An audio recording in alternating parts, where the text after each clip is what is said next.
Assalamualaikum warahmatullahi wabarakatuh. Perkenalkan, nama saya Winda Khotunada, NIM 19010466066 dari kelas PMI B3. Kali ini saya akan memaparkan materi tentang populasi dan sampel penelitian. Pengertian dari populasi adalah suatu kesatuan individu atau subjek pada wilayah dan waktu pada kualitas tertentu yang akan diamati atau diteliti.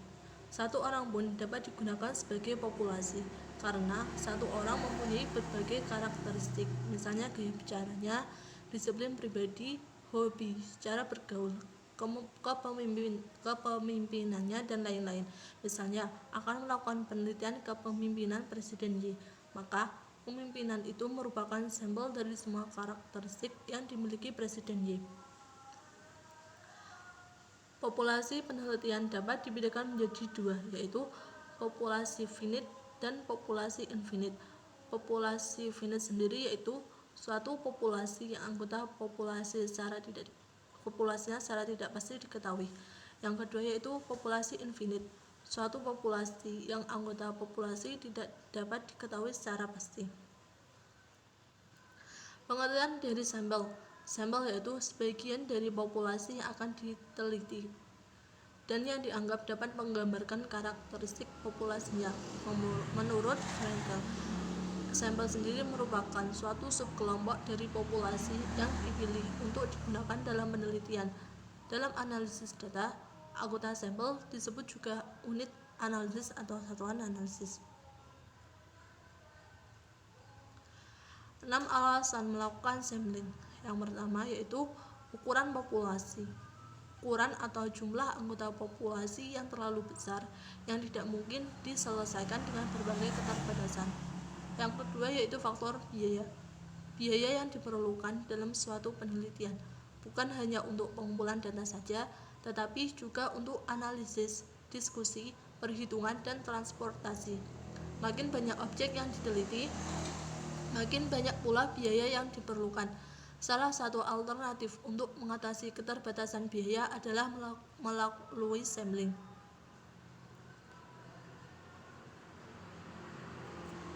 Yang ketiga yaitu faktor waktu. Dengan jumlah sumber daya tertentu, akan membutuhkan waktu yang lebih banyak untuk mengukur semua item dalam populasi daripada pengukuran dalam sampel yang lebih sedikit. Pengambilan sampel dapat mempercepat pengumpulan data dalam rangka membuat data untuk memenuhi tujuan penelitian. Yang keempat yaitu percobaan yang sifatnya merusak atau mengganggu. Misalnya, melakukan penelitian terhadap keadaan darah seorang pasien. Mungkinkah semua darah pasien dikeluarkan dari tubuhnya untuk diperiksa?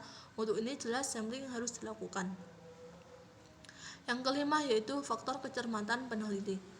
Ketelitian dalam pengumpulan data, pencatatan, dan penganalisisnya sangat berpengaruh terhadap pembuatan kesimpulan yang akan dipertanggungjawabkan.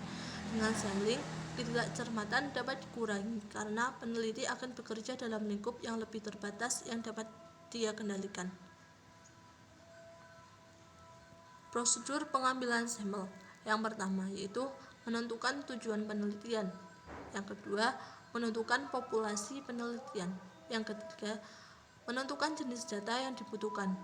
Yang keempat, menentukan tingkat kepercayaan yang digunakan. Yang kelima, menentukan unit sampel yang diperlukan. Yang keenam yaitu memilih sampel. Langkah-langkah penentuan sampel. Yang pertama, tetapkan luas populasi. Yang kedua, kenali kualitas anggota populasi. Yang ketiga, tetapkan besaran sampel. Yang keempat, ketersediaan dana, waktu, dan tenaga penelitian. Yang kelima yaitu tentukan teknik pengambilan sampel penelitian. Jenis-jenis sampling. Sampling dibagi menjadi dua, yaitu probability sampling dan non-probability sampling. Probability sampling sendiri dibagi menjadi tiga, yaitu simple random sampling, stratified random sampling, dan cluster random sampling.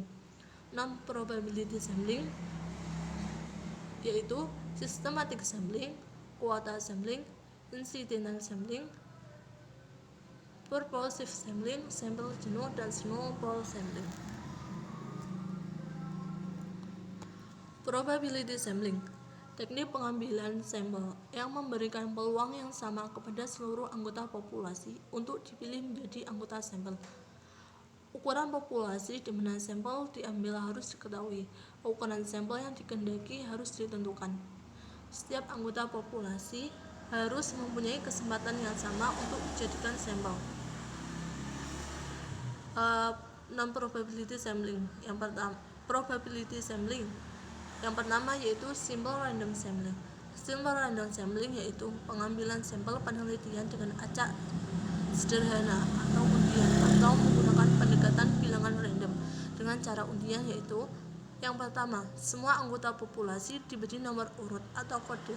Yang kedua, kode tersebut ditulis dalam kertas kecil, digulung dan dimasukkan ke dalam sebuah kotak atau tempat. Yang ketiga, keluarkan satu persatu sebanyak jumlah sampel yang dibutuhkan dengan menggunakan tabel bilangan random. Yang pertama yaitu semua anggota populasi diberi nomor urut. Tentukan jumlah sampel yang akan diambil. Pilih nomor-nomor yang sesuai dengan bilangan yang terdapat dalam daftar bilangan random yang akan digunakan. Yang kedua yaitu stratified random sampling, suatu teknik penentuan sampel penelitian dengan menepikan pengelompokan anggota populasi dalam kelompok-kelompok tingkatan. Penentuan kelompok-kelompok ini dilakukan dalam rangka membentuk populasi yang heterogen menjadi populasi yang lebih homogen pada kelompok atau bagian populasi yang lebih kecil. Pengambilan sampel dengan teknik ini biasanya dilakukan dengan cara random, yaitu proportionate stratified random sampling dan disproportionate stratified random sampling. Proportionate stratified random sampling yaitu teknik pengambilan sampel stratifikasi dengan mempertimbangkan proporsi atau persentase sampel dari setiap stratum. Disproportionate stratified random sampling dilakukan apabila proporsi atau persentase sampel pada setiap stratum tidak mempertimbangkan perbandingan antara stratum yang satu dengan yang lainnya. Yang ketiga yaitu cluster random sampling. Jika pada stratified random sampling lebih menekankan pada penentuan sampel kelompok serata atau tingkatan anggota populasi penelitian, maka teknik cluster random sampling ini penentuan sampel berdasar kelompok wilayah dari anggota populasi penelitian. Pada teknik cluster random sampling ini berarti subjek penelitian dikelompokkan menurut area atau tempat domisili anggota populasi. Jenis sampling yang kedua yaitu non-probability sampling. Non-probability sampling adalah teknik pengambilan sampel yang tidak memberi peluang atau kesempatan sama bagi setiap unsur atau anggota populasi untuk dipilih menjadi sampel. Jenis non-probability sampling yang pertama yaitu systematic sampling. Systematic sampling adalah teknik pengambilan sampel berdasarkan urutan dari anggota populasi yang telah diberi nomor urut. Misalnya, anggota populasi yang terdiri dari 100 orang. Dari semua anggota itu diberi nomor urut yaitu nomor 1 sampai dengan nomor 100.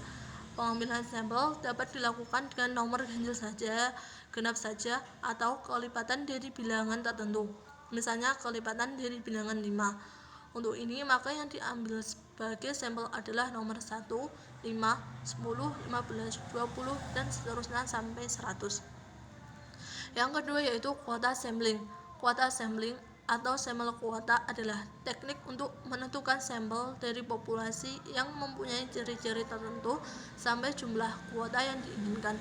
Sebagai contoh, akan melakukan penelitian tentang pendapat masyarakat terhadap pelayanan masyarakat dalam urusan izin mendirikan bangunan. Jumlah sampel yang ditentukan 500 orang. Kalau pengumpulan data belum didasarkan pada 500 orang tersebut, maka penelitian dipandang belum selesai karena belum memenuhi kuota yang ditentukan.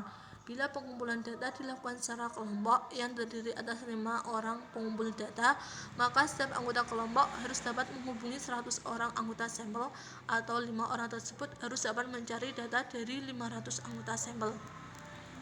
Yang ketiga yaitu incidental sampling. Incidental sampling adalah teknik penentuan sampel berdasarkan kebetulan, yaitu siapa saja yang secara kebetulan atau insidental bertemu dengan peneliti dapat digunakan sebagai sampel bila dipandang orang yang kebetulan ditemui itu cocok sebagai sumber data.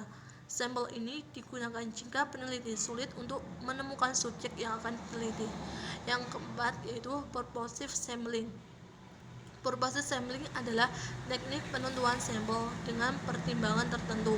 Misalnya, akan melakukan penelitian tentang kualitas makanan, maka sampel sumber datanya adalah orang yang ahli makanan, atau penelitian tentang kondisi politik suatu daerah, maka sampel sumber datanya adalah orang yang ahli politik.